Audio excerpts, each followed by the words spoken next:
Conférence de presse en guise de la préparation du Festival international de la mode en Afrique s'est tenue à l'hôtel Tour-Hassan.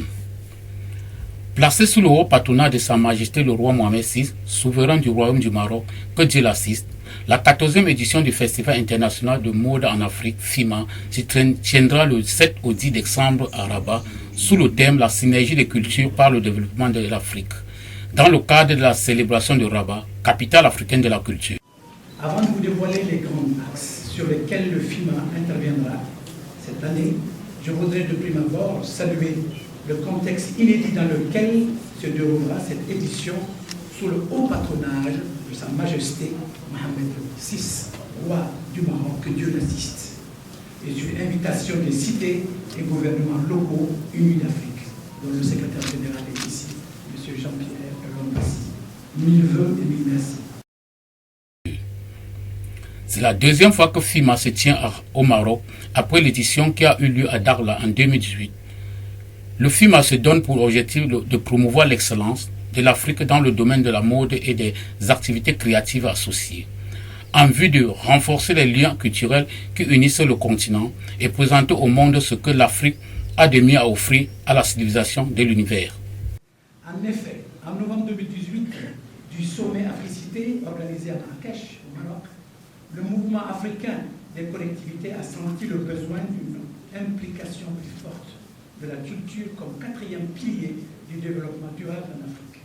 Les maires et leaders des collectivités territoriales d'Afrique ont décidé d'initier une rencontre biennale pour célébrer la capitale africaine de la culture, qui sera le lieu de promotion et de rayonnement de la culture africaine. Les objectifs du FIMA: promouvoir l'émergence d'une industrie de la mode et des arts au service du développement, capitaliser le savoir-faire artisanal traditionnel africain, développer en Afrique des hubs de l'industrie des modes, des arts et de la culture pour en faire des places de référence pour le marché mondial de la culture, des arts et des industries créatives. À ce titre, le FIMA est invité pour cette prestigieuse institution pour jouer sa partition. Le choix s'est porté sur Rabat pour être la toute première capitale africaine de la culture. Je suis très honoré par la marque de confiance de cette illustre institution panafricaine et de son plus haut représentant à l'endroit de ma modeste personne. J'ai nommé Monsieur le secrétaire général du CGLU, Jean-Pierre Lombassi, qui est également président des capitales africaines de la culture. Merci. Le mot de soutien pour l'organisation du festival vient de la part du doyen des corps diplomatiques accrédité au Royaume du Maroc, Son Excellence Mohamedou Youssifou, ambassadeur de la République du Cameroun au Royaume chérifien. Nous sommes d'autant plus heureux que M. Al-Fati, pendant plus de 30 ou 40 ans, a porté très haut la mode africaine et la culture africaine. Et que ce soit lui qui soit également choisi pour accompagner cette manifestation culturelle. M. Al-Fati, que je connais depuis longtemps à travers la presse, la télévision, a beaucoup travaillé dans le cadre de la mode africaine, a porté très haut et a même rivalisé avec les plus grands créateurs du monde. Il a cité Hussein Laurent tout à l'heure, il a organisé plusieurs fois des manifestations culturelles, que ce soit à Niamey, à Dakar ou à Abidjan. Nous sommes très heureux de l'accueillir ici et lui dire que nous sommes disposés à l'accompagner dans la 14e édition qui se prépare au mois de décembre. Et nous allons relayer dans cette information en appui à ce qu'il fait déjà au niveau de nos capitales pour susciter un engouement populaire pour que les artistes et les créateurs de nos différents pays puissent également participer à cet important événement. Je voudrais vous remercier une fois de plus et vous encourager pour ce que vous faites et que Dieu vous protège. A noter que la ville de Rabat a été choisie pour être la toute première capitale africaine de la culture pour les années 2020-2021. Ce choix se justifie par la densité des infrastructures et activités culturelles dans la ville de Rabat, avec des lieux remarquables comme le musée Mohamed VI, le théâtre Mohamed V, la Villa des Arts, la Bibliothèque nationale, la Médina qui vient d'être réhabilitée, sans oublier le nouveau grand théâtre de Rabat situé à l'embouchure du Bourg-Grec qui devrait ouvrir bientôt ses portes au public.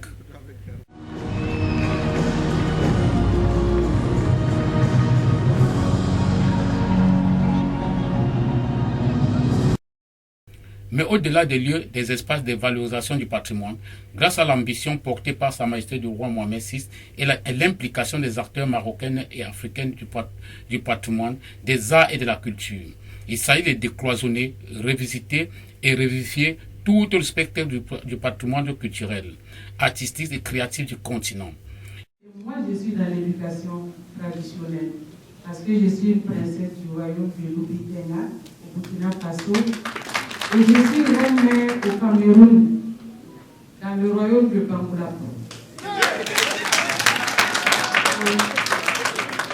Le coup d'État qui s'est passé au Burkina m'a empêché de rentrer chez moi. Je pense que c'est la main de Dieu qui m'a permis d'être là et de donner ce message. Pendant que vous êtes en train de faire la promotion de la mode, moi je fais la promotion de l'éducation. Il est grand temps que l'Afrique prenne ses responsabilités. Il est grand temps que nous puissions prendre aujourd'hui un chemin qui conduit l'Afrique à se prendre en charge entièrement. Nous sommes à la croisée des chemins, nous ne sommes pas des Occidentaux, nous ne sommes plus des Africains. Qu'est-ce qu'il faut faire? Il faut éduquer la jeunesse aujourd'hui à avoir confiance en elle. Et que les jeunes Africains sachent qu'il n'y a rien en Occident. Tout se trouve en Afrique. Toutes les richesses, qu'elles soient humaines, qu'elles soient les matières premières, quel que soit ce que nous cherchons, tout se trouve en Afrique. Et je vais dire ma fierté d'être là au royaume du Maroc. Monsieur Mohamed Mohamoud Ben Laba, ambassadeur du Niger au Maroc, pour sa part, parle de l'opportunité pour les créateurs de la mode subsaharienne résidant au Maroc à venir montrer ce jour leur savoir-faire. D'abord, je vous remercie pour l'opportunité que vous me donnez de m'exprimer sur cette chaîne que je salue. Je salue aussi tous vos efforts qui concourent à l'encadrement, à la sensibilisation de nos compatriotes immigrés ici au Maroc. Je préfère le dire parce que les événements malheureux auxquels vous faites allusion ne sont pas l'illustration parfaite et totale de ce que vivent les immigrés ici au Maroc. Ils sont très bien encadrés au niveau des autorités compétentes, d'abord marocaines, le pays hôte, mais aussi au niveau des missions diplomatiques africaines. Vous avez compris, basées à Rabat, qui prêtent toujours une oreille attentive et qui donnent l'attention nécessaire à cette question très sensible parce qu'elle concerne essentiellement la frange juvénile de nos peuples qui ont besoin donc d'encadrement, d'assistance, de formation. Je pense que le FIMA, à l'occasion de sa 14e édition, qui est prévue ici au Maroc, effectivement peut être une aire et un espace de sensibilisation, mais aussi offrir des opportunités d'intégration, davantage d'intégration. Les jeunes sont déjà intégrés ici au niveau du Maroc, conformément à la politique à la vision africaine de Sa Majesté le roi Mohamed VI, qu'Allah le préserve, mais aussi des opportunités de débouchés, je disais tout à l'heure, de formation, mais aussi, pourquoi pas, d'emploi pour ceux qui ont déjà des qualifications. Donc, à mon humble avis, le FIMA est une aubaine, au-delà des différents objectifs qui ont été élucidés ici. Je pense que pour la jeunesse africaine, de façon particulière, résidant au Maroc ici, c'est une opportunité extraordinaire par rapport à des objectifs que cette jeunesse-là s'est assignée.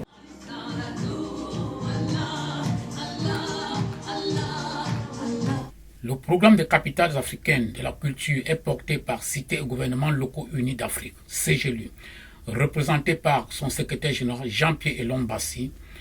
vise à promouvoir la culture, le quatrième pilier du développement durable des collectivités territoriales. Le fait de se dénommer migrants, malheureusement, c'est pas une qualité que nous valorisons. Vous êtes habitant de la ville de Rabat, habitant de la ville de Oujda, habitant de la ville de Marrakech. Votre statut spécifique, légal, illégal, dans le pays où vous êtes, ne nous engage pas beaucoup. Nous, collectivités territoriales, nous ne connaissons que les citoyens de notre ville. Donc, nous offrons les mêmes opportunités, nous souhaitons offrir les mêmes opportunités à tous ceux qui habitent la ville. Vous êtes un habitant de Rabat, normalement, vous devez avoir les mêmes opportunités. Et pour nous, et faire en sorte que tous ceux qui habitent la ville, quel que soit le statut, aient des opportunités pour se développer et développer la ville. Parce que quand vous développez en même temps la ville. Sa fiscalité, sa possibilité de vivre.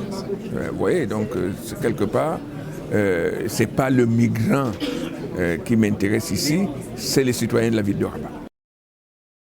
Comme la plupart des entreprises mondiales qui fonctionnent en lobby, le mode africain n'en est pas encore là, mais fonctionne pour sa part en synergie régionale organisée, déclare le style modéliste international nigérien Al-Fadil, qui est l'ambassadeur du 14e édition du Festival international de la mode africaine qui se tiendra à Rabat le 7 au 10 décembre 2022. Mais il y a des lobbies dans l'industrie de la culture en général, de la mode aussi, mais l'Afrique n'a pas eu les moyens ni la reconnaissance que d'autres grands créateurs européens ont. Donc il y a des lobbies derrière qu'il faut aussi que l'Afrique aussi ses lobbies pour qu'ils puissent avoir les moyens de développer ça. C'est très important.